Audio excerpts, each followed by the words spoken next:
Good morning बच्चों। सिद्धार्थ शिक्षक सदन सीनियर सेकेंडरी स्कूल सोजित रोड में आपका स्वागत है।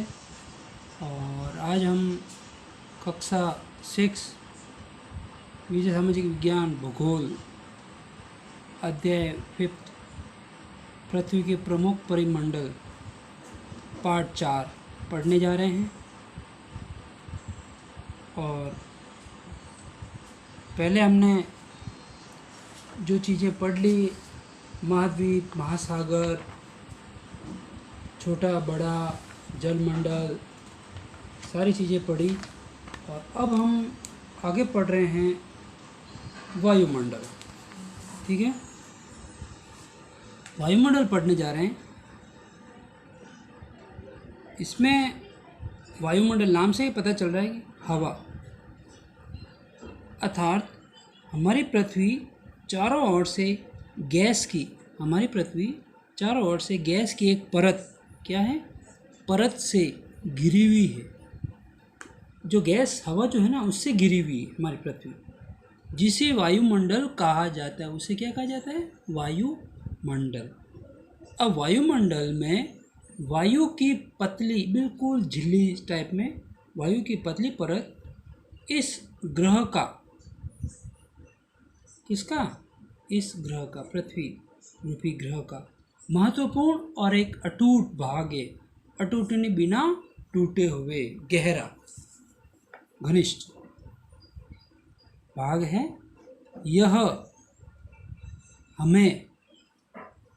यह हमें ऐसी वायु प्रदान करती है जिससे हम लोग सांस लेते हैं, क्योंकि वायु के द्वारा हम सांस लेते हैं, सांस छोड़ते हैं, है ना।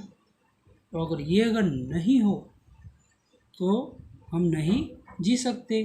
यह वायुमंडल हम लोगों को सूर्य की कुछ हानिकारक किरणों से भी बचाता है। कुछ हानिकारक किरणें जो होती है, उससे भी हमें ये वायुमंडल बचाता है। वायुमंडल 1600 किलोमीटर यानी कि 1600 किलोमीटर की ऊंचाई तक फैला हुआ है। कहाँ तक? 1600 किलोमीटर यानी कि 1600 किलोमीटर की ऊंचाई तक, इतना ऊपर तक है। और वायुमंडल को उसके घटकों, तापमान और अन्य के आधार पर बताया गया है कि इसमें 5 परतों में ये बांटा गया। वायुमंडल को कितने परतों में बांटा गया? 5 परतों में। कितनी? 5 परतों में बांटा गया है। अब जो ये परतें हैं वो किस प्रकार से शुरू हैं? इन परतों को पृथ्वी की सतह से यानी कि सरफेस से, नीचे से, स्थलीय भाग से, यहाँ से स्टार्ट करते हैं यूँ, तो ये ऊपर की तरफ बढ़ती है। ठीक है ना। तो पृथ्वी की सतह से शुरू करते हैं। अब सबसे पहला है शोभ मंडल। कौन सा मंडल है? शोभ मंडल। ये यहीं से, ये जो है ना, यही स्थल भाग से शुरू होता है। शोभ मंडल, समताप मंडल, जिसे शांत मंडल भी कहते हैं, मध्य मंडल, आयन मंडल तथा बहिर्मंडल। ठीक है। अब देखिए, अब पढ़ते हैं आगे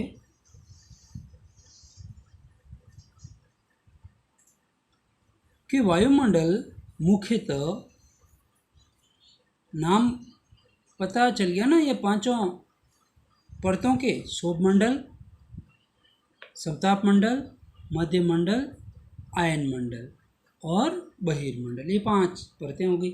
वायुमंडल मुख्यतः ऑक्सीजन और नाइट्रोजन का बना होता है। कौन कौन सी गैसों से बना होता है? ऑक्सीजन और नाइट्रोजन का बना होता है, जो कि साफ, बिल्कुल क्लीन, साफ तथा शुष्क हवा का 99% भाग है, यानी कि 99% भाग है। आयतन के अनुसार, चौड़ाई के अनुसार, आयतन के अनुसार नाइट्रोजन 78%, 78%, और ऑक्सीजन 21। तो देखो कितना हो गया? 78 और 21, 8 और एक 9, ठीक है, 7 और 99% हो गया। अब कितना बचा है? 1%। तथा दूसरी गैसें जैसे कार्बन डाइऑक्साइड, ऑर्गन इत्यादि की मात्रा कितने परसेंट है? 1। तो ये कितने हो गए? 100, ठीक है ना, ये 100% हो गए। क्योंकि नाइट्रोजन कितनी है? 78, और ऑक्सीजन कितनी है? 21। 78 प्लस 21 99। अब बच गया 1%। तो एक जो परसेंट है वो दूसरी गैसों में इन्वॉल्व है, कार्बन डाइऑक्साइड, ऑर्गन, मॉर्गन वगैरह, ये जितने भी है ना, क्लोरोफ्लोरो, इन सभी में ये होती है 1%, और ये कुल मिला के 100% हो जाती है, ठीक है। ऑक्सीजन सांस लेने के लिए आवश्यक है। ऑक्सीजन किसके लिए आवश्यक है? सबसे महत्वपूर्ण, सांस लेने के लिए। जबकि नाइट्रोजन, ध्यान रखना, देखो, ऑक्सीजन सांस लेने के लिए, जबकि नाइट्रोजन प्राणियों की वृद्धि के लिए, ग्रोथ के लिए आवश्यक है, ठीक है ना। कार्बन डाइऑक्साइड यद्यपि बहुत कम मात्रा में है, ये पृथ्वी के द्वारा छोड़ी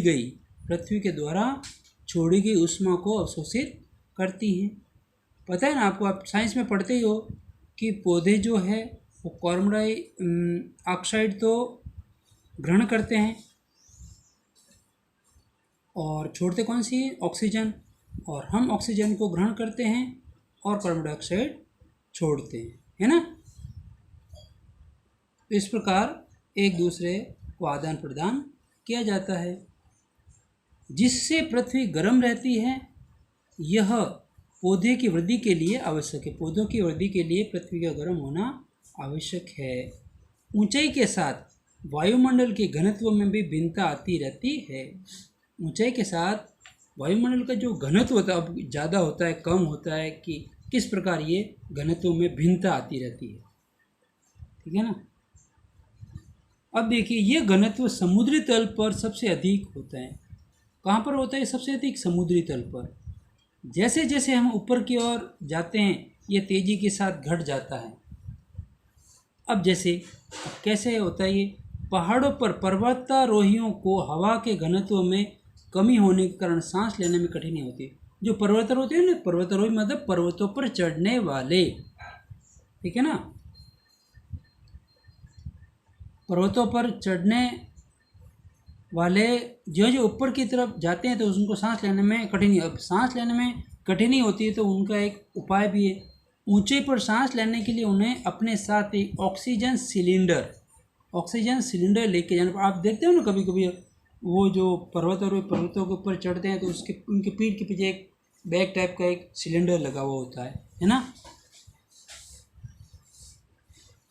सिलेंडर लगा हुआ होता है, तो वो अपने साथ ले जाते हैं। और जैसे जैसे हम ऊपर की ओर जाते हैं तापमान भी घटता जाता है और वायुमंडल पृथ्वी पर दबाव डालता रहता है, ठीक है ना। यह एक स्थान से दूसरे स्थान पर अलग अलग होता है। कुछ क्षेत्रों में हमें अधिक दाब महसूस होता है, जबकि एक स्थान से दूसरे स्थान पर क्या होता है? अलग अलग दाब होता है। और कुछ क्षेत्रों में हम अधिक दाब महसूस करते हैं, जबकि कुछ क्षेत्रों में बहुत कम। वायु उच्च दाब से निम्न दाब की ओर बहती है। हमेशा ध्यान रखना, वायु जो है वो उच्च दाब से निम्न दाब की ओर बहती है, ठीक है। गतिशील वायु को क्या कहते हैं? पवन कहा जाता है। पवन किसे कहते हैं? गतिशील वायु को पवन कहते हैं। अब देखिए, जो पांचों परतें हैं उन परतों को देखिए। ये नंबर 1 पे है क्षोभ मंडल, फिर नंबर 2 पे है समताप मंडल, नंबर 3 पे मध्यम मंडल, नंबर 4 पे है आयन मंडल, और नंबर 5 पे है बहिर्मंडल, जो सबसे ऊपर है, सबसे ऊपर, टॉप पोस्ट, ठीक है। तो इस प्रकार हमने ये पांचों मंडल देख लिए। तो फिर अब पता चलेगा अपने को कि किस प्रकार ये चीज़ हमने पांचों परतों को हमने देखा है, ठीक है। Thank you.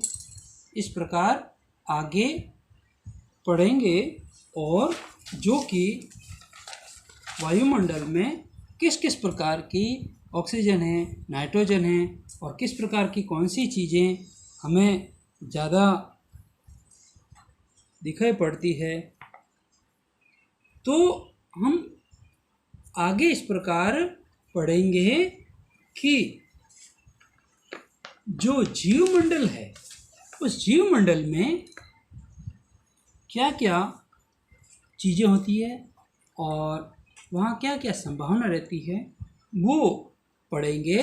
तो अब है जीवमंडल। जीवमंडल, ध्यान रखना बच्चों, जीवमंडल जो है स्थल, जल तथा हवा के बीच का एक सीमित भाग है। स्थल भाग हो गया, ठीक है ना। मान लो ये स्थल भाग हो गया, पृथ्वी वाला, ये पृथ्वी वाला स्थलीय भाग हो गया, ठीक है। और फिर जो है ये जलमंडल, ये जल हो गया, ये स्थल हो गया, और फिर ये हो गया वायुमंडल, ये हो गया वायुमंडल। ये जो इस प्रकार का जो भाग है, इनके जो बीच वाला जो भाग है, यहाँ पे जो लोग है वो इस प्रकार देखा गया कि ये वायुमंडल, ये जलमंडल, ये स्थलमंडल, और ये जो है जीवमंडल। यहाँ पे सभी जीव जंतु रहते हैं, प्राणी रहते हैं, मनुष्य रहते हैं ना। तो देखिए, जीवमंडल स्थल, जल तथा हवा के बीच का एक सीमित भाग है। कैसा भाग है? सीमित भाग है, कम भाग है। यह वो भाग है जहाँ जीवन मौजूद होता है, लाइफ होती है, जहाँ हम रहते हैं। यहाँ जीवों की बहुत सी प्रजातियाँ, भिन्न भिन्न प्रजातियाँ, जो कि सूक्ष्म जीवों तथा बैक्टीरिया से लेके बड़े बड़े स्तनधारियों के आकार में भी पाई जाती। बड़े से सूक्ष्म कीट पतंगे से लेकर बड़े बड़े स्तनधारी भी यहाँ पाए जाते हैं, ठीक है ना। मनुष्य सहित सभी प्राणी जीवित रहने के लिए एक दूसरे से तथा जीवमंडल से जुड़े हुए हैं। मनुष्य सहित सभी प्राणी और जीवित रहने के लिए एक दूसरे से जीवमंडल से जुड़े हुए हैं। अब जीवमंडल जो है, जीवमंडल के प्राणियों को मुख्यतः दो भागों में बांटा गया। कितने भागों में? दो भागों में बांटा जा सकता है। पहला है जंतु जगत, ठीक है, जो प्राणी। दूसरा है पादप, पादप यानी पौधे वगैरह, पेड़ पौधे देख लो अपन। जंतु जगत और पादप जगत में विभक्त किया गया। जीवमंडल के प्राणियों को कितने भागों में बांटा गया? दो भागों में। कौन सा? जंतु जगत और पादप जगत। पृथ्वी के ये तीनों परिमंडल, पृथ्वी के ये तीनों परिमंडल आपस में पारस्परिक, आपस में एक दूसरे से पारस्परिक क्रिया करते हैं। उदाहरण के लिए देखते हैं कि लकड़ी तथा खेती के लिए वनों को काटा जाए तो इससे ढलुआ भाग पर मिट्टी का कटाव तेजी से होने लगेगा। मान लो कि यहाँ से अपने पेड़ काटे, ठीक है, यहाँ से पेड़ काटे, तो यहाँ से पेड़ काटेंगे तो जो इनकी जो जड़ें थी वो तो खोखली हो गई, ठीक है ना। इनकी जड़ें तो खोखली हो गई। अब खोखले होते ही जब बारिश होगी तो ये ढलुआ जो भाग है, ढाल वाला, तो यहाँ से वो मिट्टी कट के यहाँ से हट के वहाँ दूसरी तरफ चली जाएगी और मिट्टी का कटाव होगा। मिट्टी का कटाव तेज़ी से होने लगेगा और वहाँ पे बड़ा सा गर्त बन जाएगा। अब देखिए, इसी प्रकार प्राकृतिक आपदाएं जैसे भूकंप से पृथ्वी की सतह में परिवर्तन हो जाता है। जैसे मान लो भूकंप आया, अब मान लो भूकंप आया तो अब पृथ्वी का ये पार्ट और फिर ये पार्ट, और अब ये क्या हुआ? पहले तो एक था, अब ये बीच में एक खाई सी हो गई कि सतह में भी परिवर्तन, चेंजिंग आ जाती है। अब जैसे सुनामी के नाम आपने सुना ही, बड़ी बड़ी लहरें जो होती हैं वो समुद्रों में उठती हैं। सुनामी के कारण अंडमान निकोबार द्वीप समूह, ये जो अंडमान निकोबार है ना, ये जो द्वीप समूह आपने मैप में देखा होगा, द्वीप समूह का कुछ भाग पानी में डूब गया। सुनामी के कारण कौन से द्वीप समूह का भाग पानी में डूब गया? अंडमान निकोबार का भाग पानी में डूब गया था। देखिए, झीलों तथा नदियों में दूषित पदार्थों के प्रवाहित होने से उनका जल मानव के इस्तेमाल के लायक नहीं रहता। इसलिए बच्चों कभी भी ध्यान रखना कि झीलों, नदियों, तालाब में कभी भी किसी प्रकार के दूषित पदार्थ नहीं डालने चाहिए, क्योंकि यही पानी आज मनुष्य के लिए काम आ रहा है और पानी की कमी पृथ्वी पर बहुत कम है। इसलिए पीने के इस्तेमाल के लिए और हर प्रकार के इस्तेमाल के लिए भी पानी रहना चाहिए। और पता है, अगर दूषित पानी पी लिया जाए तो स्किन की प्रॉब्लम भी हो जाती है, खुजली वगैरह, ये बहुत सारी स्किन प्रॉब्लम होने लगती है। तो आगे देखिए, उद्योगों और तापीय विद्युत संयंत्रों तथा गाड़ियों का उत्सर्जी पदार्थ के द्वारा वायु को प्रदूषित करता है।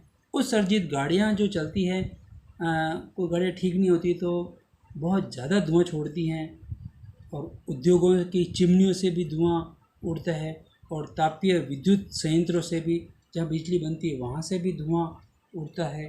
तो इस प्रकार कोयला वगैरह से तो वायु उसमें क्या होती है, प्रदूषित होती है, और वायु से हमें कई बीमारियों का भी सामना करना पड़ता है। अपन सोच रहे हैं कि अपने आपको पता ही नहीं चलेगा कि प्रदूषित वायु आपके शरीर में किस प्रकार प्रवेश कर गई, इसलिए हमें हमेशा ध्यान रखना चाहिए।